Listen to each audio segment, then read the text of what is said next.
Ok, alors qu'est-ce qu'on a cette semaine sur les marchés? On va regarder un peu l'actualité et les analyses. Donc ici sur l'USD CAD, on a un range qui continue à s'étendre. Donc sur USD Yen, on va aller vers 122 peut-être à la fin de l'année, mais il faut faire attention parce que ça peut se retourner. Si on regarde sur l'USD Yen, toujours on a un breakout à 141 qui apparaît. Et si on regarde ensuite donc sur le GBP USD, on reste toujours dans une optique plutôt baissière.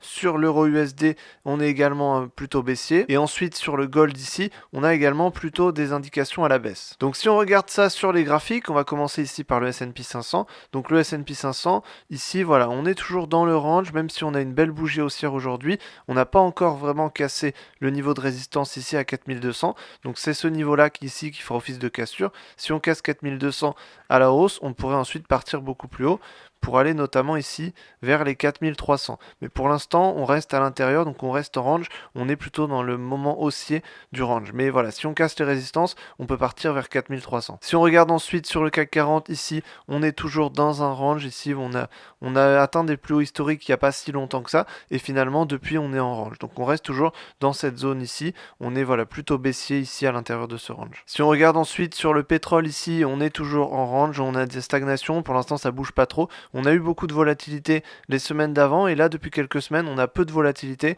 on a un range qui se crée sur le pétrole ici, donc voilà, pour l'instant c'est un actif à surveiller, si jamais ça explose ça peut être intéressant, mais pour l'instant c'est pas ce qu'il y a de plus intéressant. Si on regarde ensuite sur le gold, alors sur le gold c'est plus intéressant ici, on a une optique plutôt baissière ici puisqu'on a cassé des niveaux de support, on a cassé un niveau de support, deux niveaux de support, là on va peut-être casser un troisième niveau à 1940 ici, un niveau de support, donc voilà, on casse les niveaux de support, on a quand même un peu de volatilité, donc là ça peut être intéressant, plutôt à trader à la baisse avec un objectif ici à 1880 qui peut être intéressant. Donc voilà, ici on a plutôt une dynamique baissière avec un peu de volatilité. Donc voilà, on va doucement vers la baisse. Si on regarde ensuite sur les crypto-monnaies et après on regardera le forex, donc sur les crypto-monnaies ici, on a eu un regain de volatilité sur ce niveau de support ici, sur 26 000 sur le Bitcoin. Donc sur 26 000 on a rebondi avec une belle bougie verte ici, mais finalement voilà, on remarque un pullback ici avec une petite dynamique baissière. Donc quand même généralement on reste dans le range entre 26 000 et 31 000, ça reste une grosse zone de stagnation quand même.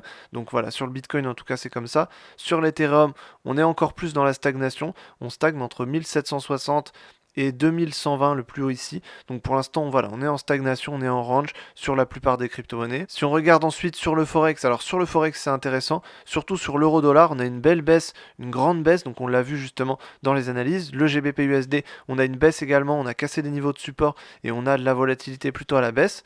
Sur l'euro USD, c'est beaucoup plus flagrant, on a une baisse qui est quand même nettement plus rapide avec beaucoup plus de volatilité et on a cassé à chaque fois les supports. Donc là c'est intéressant, ça se trade toujours à la baisse, mais trader à la baisse ça peut être intéressant. Et le GBP USD aussi, trader à la baisse peut être intéressant. Ensuite, si on regarde USD CAD, alors USD CAD, voilà, pareil, on crée un range ici, entre ici 1,33,5 et puis 1,36,5. Voilà, on a un range qui se crée, il est plutôt bien dessiné d'ailleurs. Donc là, c'est intéressant.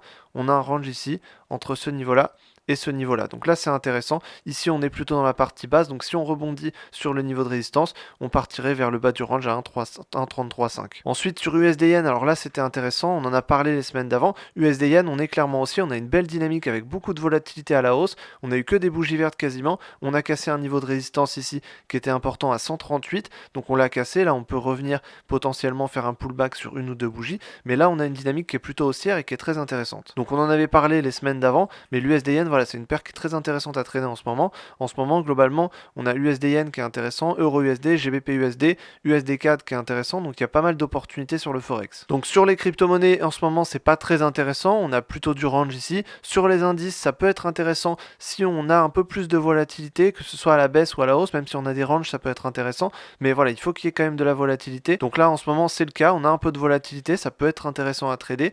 Mais voilà, pour moi, les opportunités principalement cette semaine, elles sont ici, éventuellement sur le gold, mais plutôt sur le forex avec euro USD, GBP USD, USD CAD, USD Yen, donc là qui peuvent être intéressantes.